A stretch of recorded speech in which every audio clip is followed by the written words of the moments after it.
जंगल के राजा शेर को अपनी शक्ति पर बड़ा घमंड था। वो स्वयं को सबसे शक्तिमान समझता था, इसलिए जंगल के हर जानवरों पर अपनी धौंस जमाता रहता था। जंगल के जानवर भी क्या करते, अपने प्राण सबको प्रिय थे, इसलिए न चाहकर भी शेर के सामने नतमस्तक हो जाते। एक दिन दोपहर के समय शेर एक पेड़ के नीचे सो रहा था।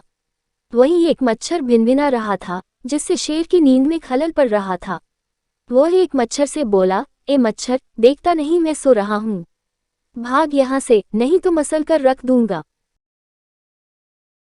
मच्छर बोला, क्षमा करें वनराज, मेरे कारण आपकी नींद में व्यवधान उत्पन्न हुआ, किंतु आप मुझे ये बात नम्रता से भी कह सकते हैं।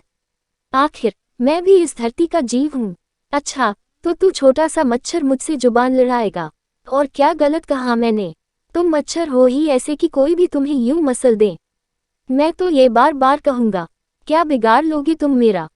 मच्छर को शेर की बात और व्यवहार बहुत बुरा लगा। वो अपने साथी मच्छरों के पास गया और उन्हें सारी बात बताई। सभी मच्छरों को शेर की बात चुभ गई। उन्होंने तय किया कि इस संबंध में एक बार सब मिलकर शेर से बात करेंगे। सभी मच्छर शेर के पास पहुंचे और बोले, वनराज, हमें आपसे बात करनी है। जल्दी बोलो, मुझे तुम जैसों से बात करने की फुर्सत नहीं है। शेर बोला, वनराज, आप होंगे बहुत शक्तिशाली, किंतु इसका अर्थ ये कतई नहीं है कि आप अन्य जीवों और प्राणियों का मजाक उड़ाएं या उन्हें नीचा दिखाएं। मच्छर बोले, मैंने जो कहा सच कहा। मैं सबसे शक्तिशाली हूं और मुझे कोई हरा नहीं सकता। घमंड में चूर शेर गरजा, ऐसा नहीं है। अगर आप शक्तिशाली हैं, तो हम में भी इतना सामर्थ्य है कि आवश्यकता पड़ने पर हम किसी का भी सामना कर सकते हैं और उसे हरा सकते हैं। हम आपको भी हरा सकते हैं। मच्छर भी चुप न रहे। यह सुनकर शेर हंसते हुए बोला, तुम लोग मुझे हराओगे? तुम लोगों की इतनी हिम्मत कि मेरे सामने आकर ये बात कहो। मेरी शक्ति का अंदाजा नहीं है तुम्हें, अन्यथा ऐसा कभी नहीं कहते। अभी भी समय है, भाग जाओ यहाँ से, नहीं तो कोई नहीं बचेगा। शेर के घमंड ने मच्छरों को क्रुद्ध कर दिया।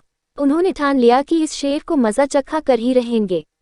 वे सारे एकजुट हुए और शेर पर टूट पड़े। वे जगह जगह उसे काटने लगे। वह दर्द से कराह उठा। इतने सारे मच्छरों का सामना करना उसके बस के बाहर हो गया। वह दर्द से चीखता हुआ वहां से भागा, लेकिन मच्छरों ने उसका पीछा नहीं छोड़ा। वह जहां भी जाता, वे भी उसके पीछे जाते और उसे काटते। आखिरकार शेर को झुकना पड़ा। उसने हार मान ली। वह मच्छरों के सामने गिड़गिड़ाने लगा, मुझे बख्श दो, मुझसे गलती हो गई, जो मैंने तुम्हें तुच्छ समझकर तुम्हारा मजाक उड़ाया और तुमसे बुरा व्यवहार किया। आज तुमने मेरा घमंड तोड़ दिया है। अब मैं कभी किसी को नीचा नहीं दिखाऊंगा। मच्छरों ने शेर को सबक सिखा दिया था, इसलिए उन्होंने उसे काटना बंद कर दिया। वे बोले, घमंडी का घमंड कभी न कभी अवश्य टूटता है। आज तुम्हारा टूटा है। घमंड करना छोड़ दो, अन्यथा एक दिन ये तुम्हें ले डूबेगा। और कभी किसी प्राणी को नीचा मत समझो, हर किसी का अपना सामर्थ्य और शक्ति होती है। शेर तौबा करते हुए वहां से भाग गया।